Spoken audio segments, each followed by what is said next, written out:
Thank you and welcome. I'm Rebecca Hartwig, looking forward to presenting my DNP project, Retreat as a Learning Medium for Health, Empowerment, and Transformation of Tanzanian Girls. Thank you for joining me on a recap of this journey. It is no surprise to anyone who knows me that I would develop a DNP project having to do with Tanzanian children. After all, I'm a pediatric nurse practitioner by profession, have worked in Tanzania for 13 of my adult years, and it is my place of birth and early childhood. What is surprising is to look back over my life and the last 3 years at Augsburg College and to see how so many of my life experiences, classes, and practicums have equipped me for the nursing project I was enabled to do. Think about a country where half of the population are children, and where more than half live under the international poverty line. There are exponentially more orphans and vulnerable children in Tanzania today than ever before, primarily due to HIV and AIDS, and welfare of vulnerable children is a major concern. Social determinants of health in Tanzania include poverty, low educational standards, and pandemic diseases such as malaria and HIV. Beyond primary school, girls in Tanzania are at an increased disadvantage in education and vocational opportunities relative to boys. For many, the end of primary school marks the end of formal education and the end of possibilities toward professional hopes and dreams. How could a DNP project work to empower girls, to provide appropriate health education, and to strengthen kinship and community advocacy?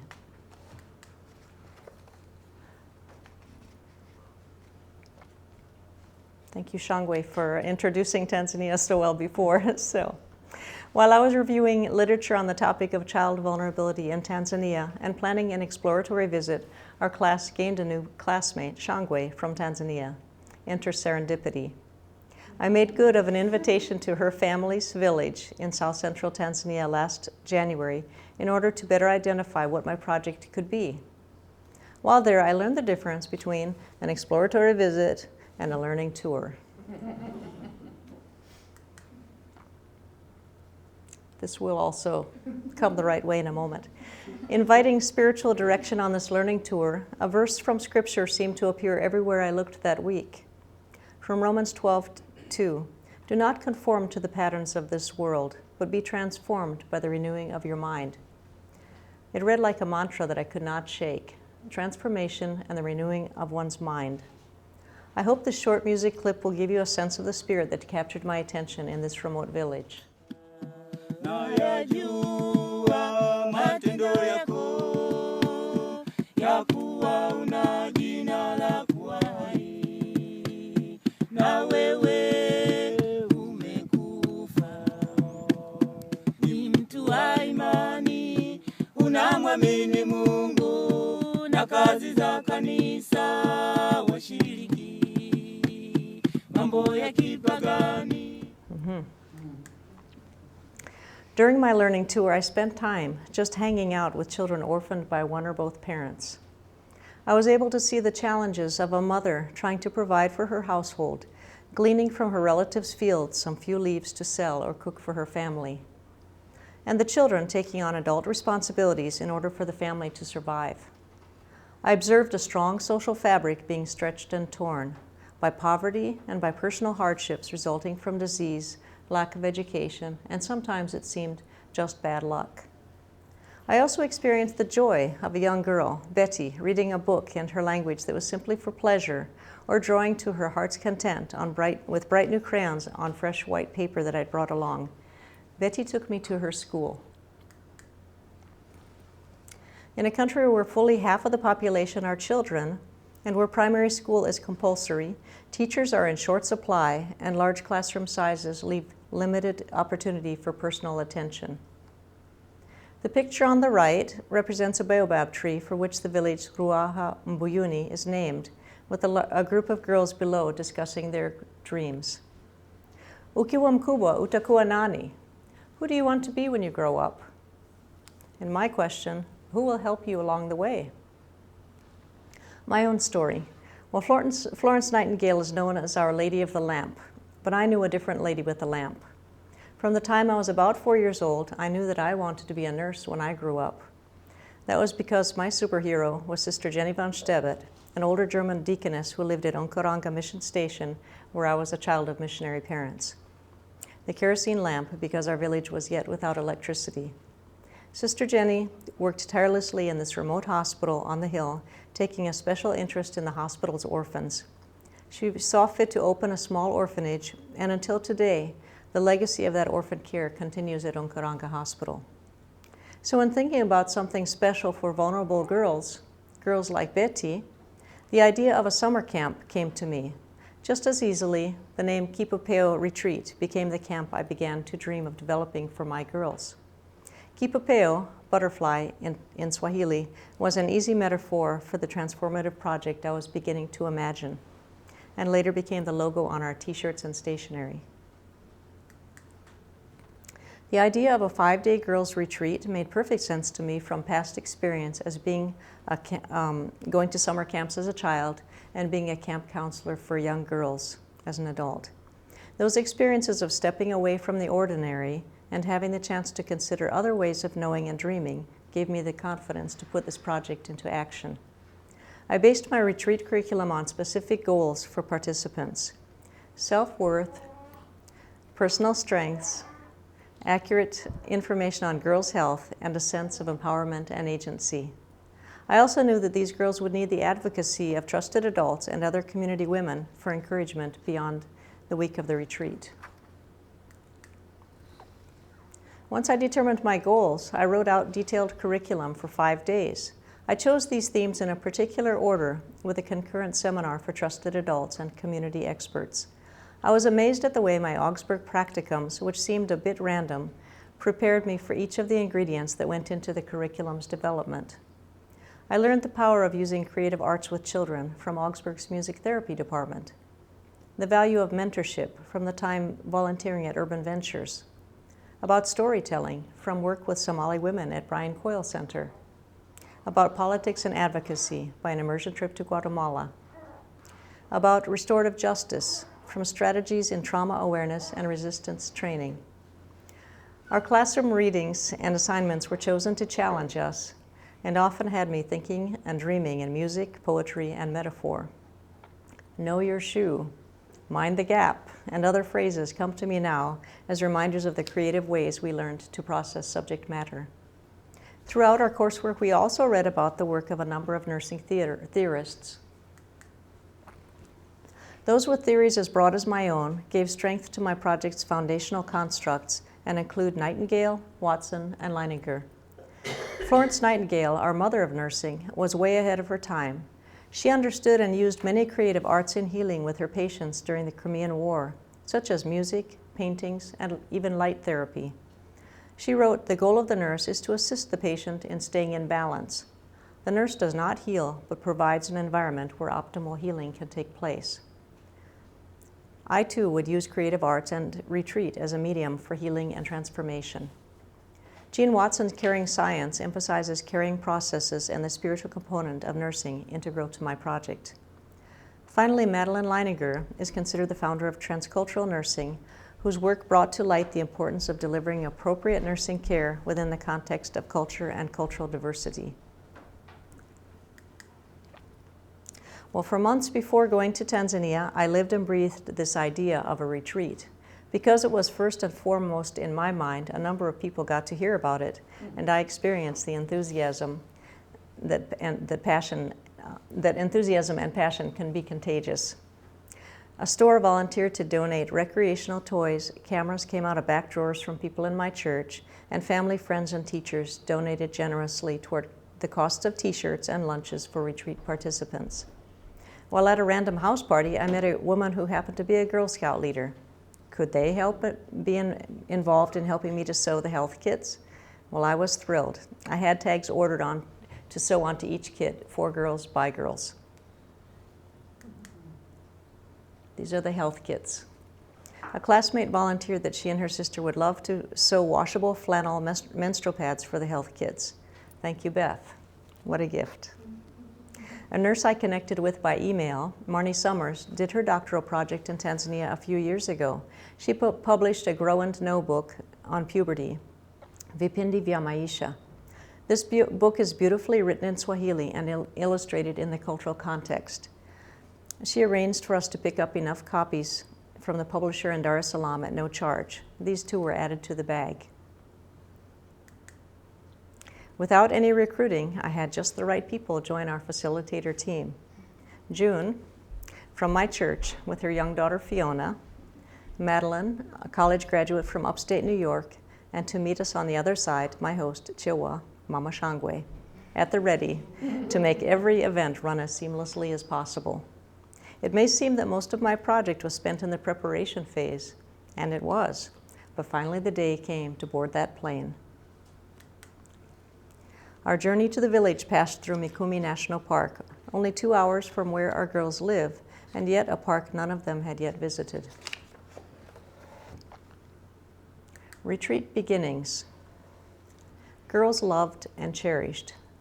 The word uzima means wholeness in Swahili. A common greeting in Tanzania is mzima. Are you whole? Health is wholeness, and embedded in wholeness is membership. This was the goal of day one. We began each day with circle process. This is used in many traditional cultures and works well to give each individual equal opportunity to express themselves as well as to take a leadership role. Watch how leadership is affirmed by simply imitating an action.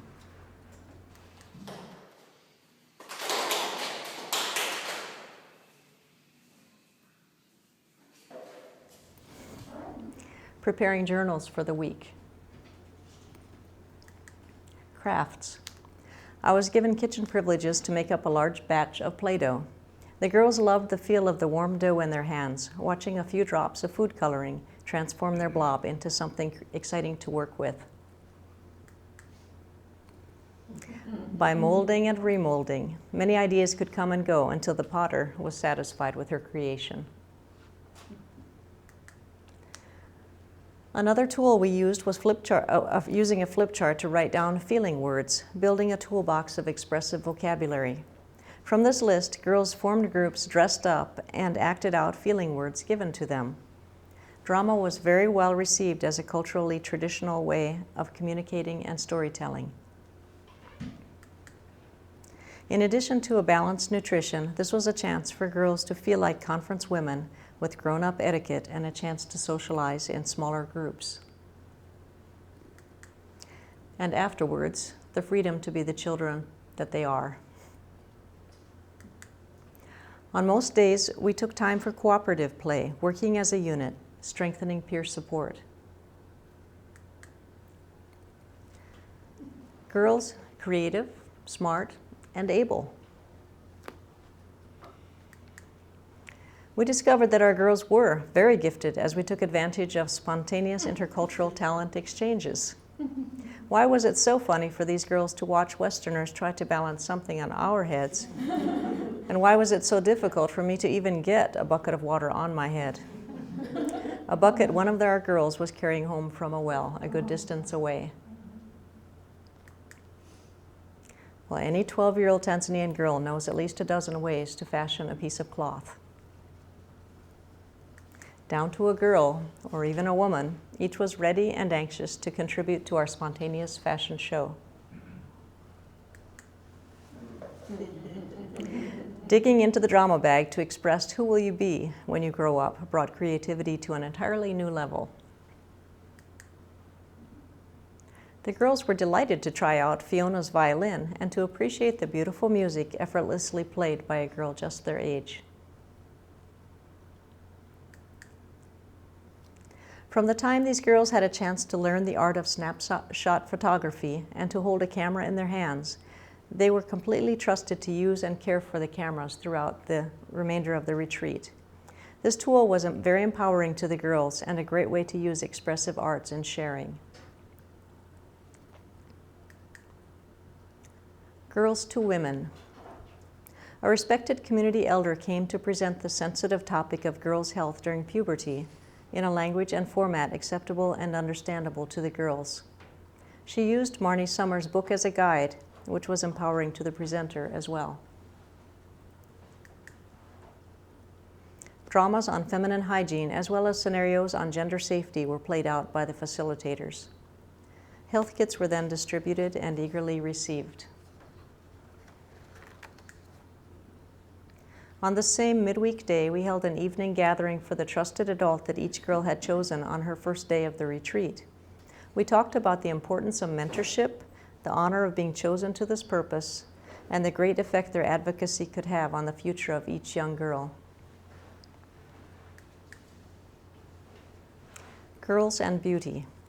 Well, girls from a remote village in Tanzania are just as interested in beauty as girls in this country at a time when they begin to look in the mirror. We brought a small library of children's books, all carefully chosen for cultural context at an easy reading level, and all having to do with resilience when faced with adversity or challenges. The Rough-Faced Girl by Rafe Martin is a Native American Cinderella story where character beauty wins the day. We used the story as an introduction to what we would be considering later in the day. Following story time, we had the girls remove their shoes and we surprised them with a foot spa. Having elders wash one's feet using foot scrubs and lotions that smell sweet and tingle was a powerful experience for these girls. They were uncharacteristically quiet and solemn during this intimate process, and it was just as special for those of us doing the washing. The girls then had fun decorating their newly gifted malapas, flip-flops, with strips of fabric cut by our generous Girl Scouts. During craft time, the girls made adornments for themselves as well as a gift for their trusted adult. The girls were then given their t-shirts and kangas, wraparound cloths. Applying lip gloss and a look in the mirror completed the process. As you can see, the front of the t-shirts is our Kipapeo logo. And on the back of the shirt is this picture, Ukiwa Mkubwa Utakuwa Nani? Who will you be when you grow up? So using indelible markers, we filled in the blank with what each girl had chosen as her dream. And if all the dreams come true, the village will one day be blessed with talented nurses, doctors, pilots, artists, actresses, pastors, and policewomen. Relating back to our Cinderella story, our focused group discussion on this day was to have each girl stand up in front and to have her peers name what they viewed as her strengths. We talked about how each of the character strengths would contribute to the professional goals that girl had chosen. Peer affirmation at this age, and maybe at any age, is a very strong boost to self-image and motivator towards success.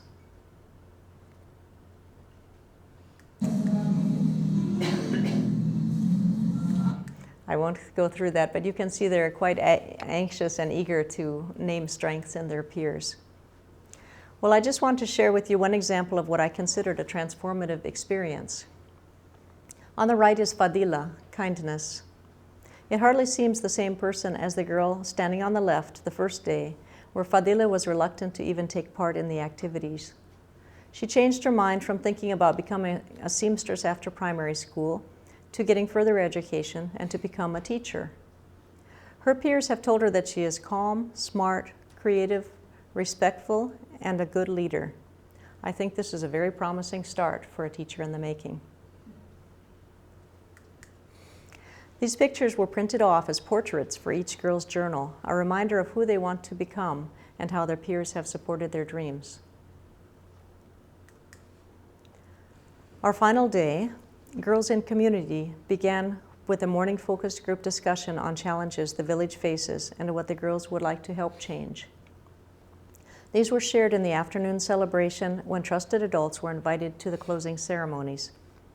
It was a chance for the girls to show off all their arts, crafts, and flip chart discussions and activities they had experienced throughout the week.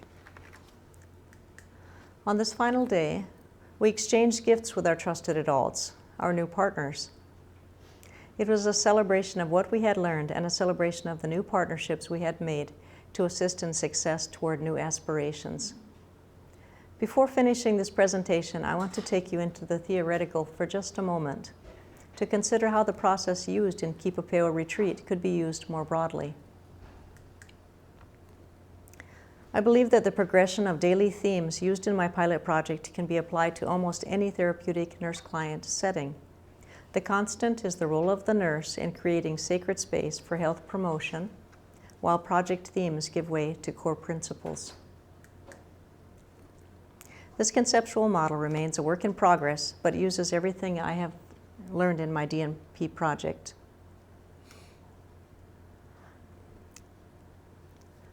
So movement of this red figure represents the reshaping or reimagining of self in relation to others that occurs during the transformative process. So please follow the red girl on her journey. Girls loved and cherished becomes belonging to creator, creation, and community. Girls creative, smart, and able becomes discovering personal agency, singular integrity. Girls to Women demonstrates a process of looking at personal health and connecting to supports. Those could be health experts, trusted adults, or support groups. Girls and Beauty looks past oneself and sees strength and agency of others. Finally, Girls in Community views oneself joining others as an agent of change toward a healthier communal environment.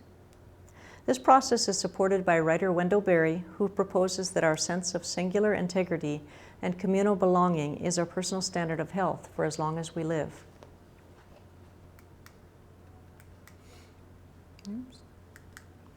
So in conclusion, if we are what we came from, for many it is a history of brokenness.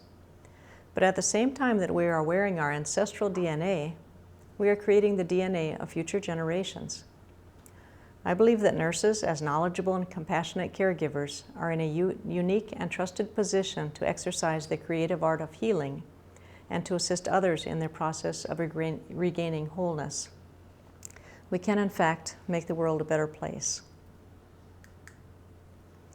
I have had a chance to present this project orally and by poster on several occasions, and look forward to future opportunities as well.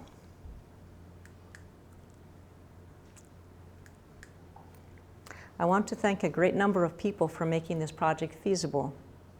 My esteemed professors, who taught us as students and yet considered us as colleagues throughout our 3 years here. I especially want to acknowledge my advisor, Dr. Catherine Baumgartner, for the learning tour in Guatemala, for helping me sort through my galaxy of ideas, and for her care and enthusiasm of my project in Tanzania that continues. I want to thank you, my fellow students, who were not afraid to point out our rough spots on the journey and to help us through them. I thank Augsburg College, of course the Girl Scouts, my facilitator team, and all who assisted in preparations for this project. I would acknowledge my husband Christopher, but he has told me that that would be redundant. Instead, I will thank all of my family, parents and children, brothers and sisters, even grandchildren, for their love and support of me that has brought me to this place of privilege. I dedicate my project to the girls at Kipupeo Retreat. Asante ni sana. Thank you.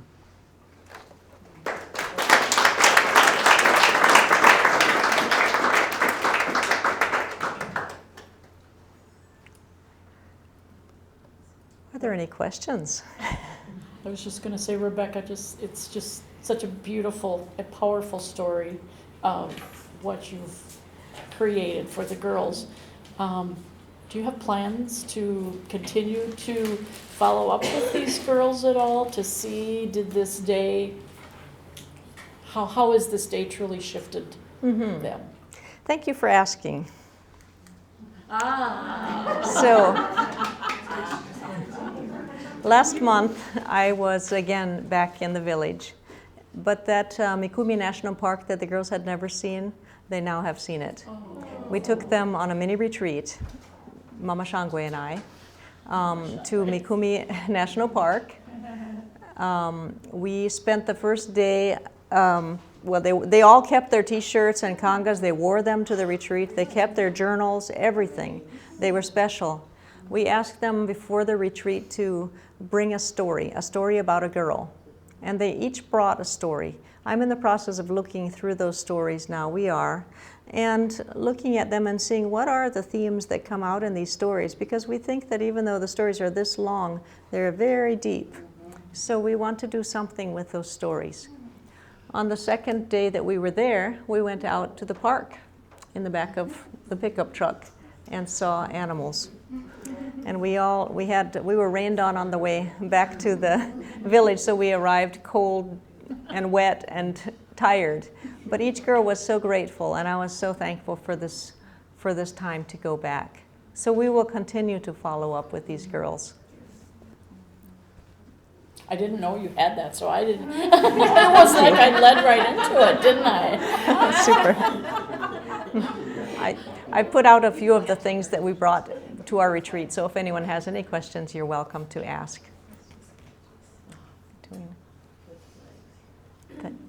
Thank you again.